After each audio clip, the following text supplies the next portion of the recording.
Now that Roman Reigns' title reign seemingly may be coming to an end, where does Roman rank amongst your all-time WWE champions, and who is next to take the billing as a top guy? So this was my question. I submitted this question to myself because I thought it was time. I thought this was a legitimate question that has to be asked as you like. There's no guarantee we're at the end of Roman Reigns' title run, but I think most people would agree, and it's fair to say that if it was a mountain, we're on the back end. Like, we're definitely coming down the hill.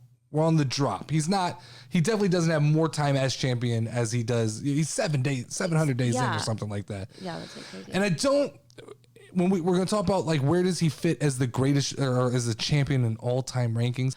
I don't like ranking people from eras that I didn't watch.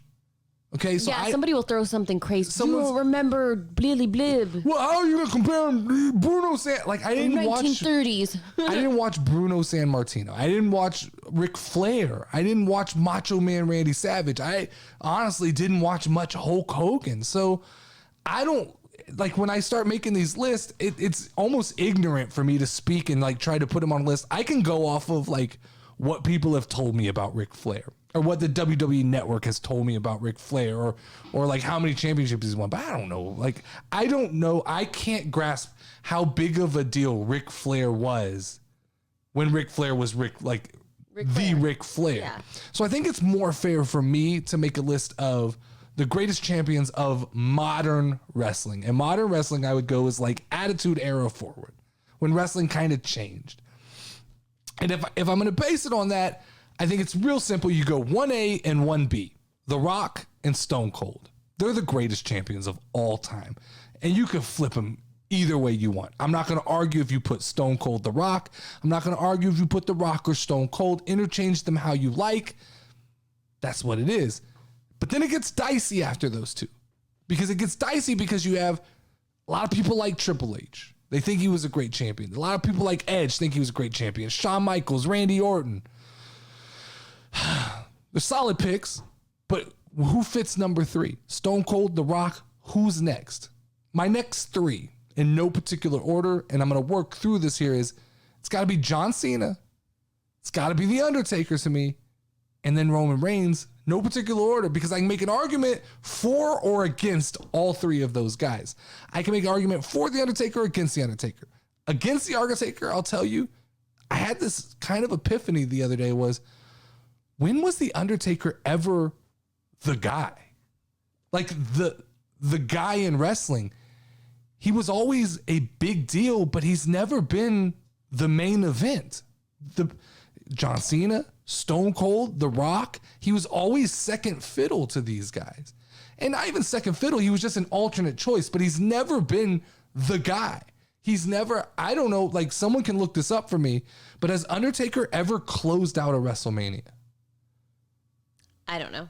It's weird to me. Let us know. Typically I saw him in the middle of the card, which, like I said, doesn't devalue what you do, but I can't think of a time that The Undertaker was the guy. He was one of the guys. During the Attitude Era, there was a run where it was, Stone Cold, Triple H, Mankind, Undertaker, Rock. But I don't think there was a time that he ever kind of put the company on his back like John Cena did, like Roman Reigns has done. Yeah. And then you go Cena. The argument I make against Cena is he's, for me, and people, I will dispute this and I won't even argue with them, but to me, he was a little redundant and corny for my liking as a champion. He has moments that were amazing, but he also has moments that were just kind of like, okay, that's a little too much. If I'm doing like a career overall achievement list, it's not a discussion. Cena's at the top of this list. I'm not gonna make the argument, but I know it's unpopular, but I think Roman Reigns, based just on the sheer amount of days, it's 679 at this point. It's officially 679 days that he has been the Universal Champion. And I think based on that and the fact that he's an undisputed champion, he's carrying both belts for both shows, I think he's the 3rd greatest champion of the modern time. And I know I'm going to get destroyed for that, but Undertaker, I just don't think his title runs weren't that strong, to be honest with you. And Cena, his longest run was 380 days as a champion. Like Roman's almost doubled that. Almost. I mean, it's pretty close to the 679 to 380. It's about 300 more days. That's a whole year. Yeah, that's crazy. Outside of the Stone Cold and The Rock, like Roman Reigns is, to me, the greatest modern day champion. I don't think Cena was even ever an undisputed champion. And there's been points in time in the WWE lifespan that there have been, like Jericho was an undisputed champion. Brock Lesnar was an undisputed champion. But I don't think Cena's ever been an undisputed champion, which is interesting to me. Now, as for who I think the next guy to kind of carry that moniker, the guy will be, it's so impossible to predict, right? You got Theory. You've got Madcap. I think Madcap has the potential because I see a lot of John Cena in Madcap.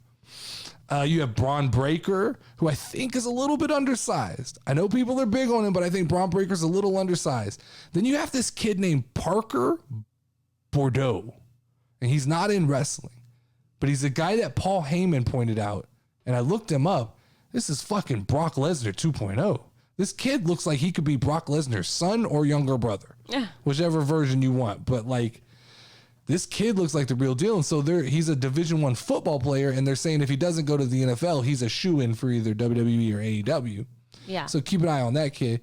But I mean, if you had to ask me who's the next guy, it's Cody, right? Cody's going to come back, and I don't know how long, but I think Cody Rhodes is someone who respects the business enough that he's not going anywhere anytime soon. So how old is Cody? 37, 38 years old, right? I can look it up. Yeah, I mean, you could wrestle easily into your 40s. So the next 5 or 6 years could be the Cody Rhodes era.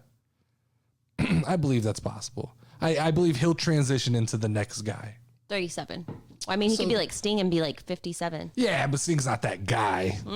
But yeah, that's, All right. That's my thoughts this week. You got anything else to add? You want to add any questions you want to throw in at the end here? I do have one, and I was hoping that you throw it in there.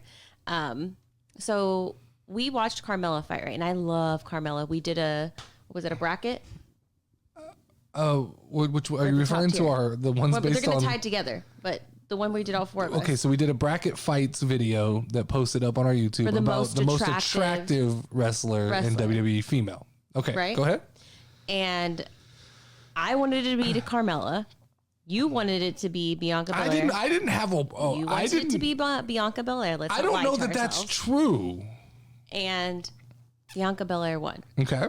Right. And I didn't have a vote in this. You didn't. And and Craig let me down. Okay. Because he did not let Carmella win. Okay. But anyways, it's gonna feed into my question. Okay. Is after the show, Carmella said that she wanted to be known for more than just her looks. So what's your question? So my question is, do you think that is like planned by WWE? No, I think she's feeling disrespected.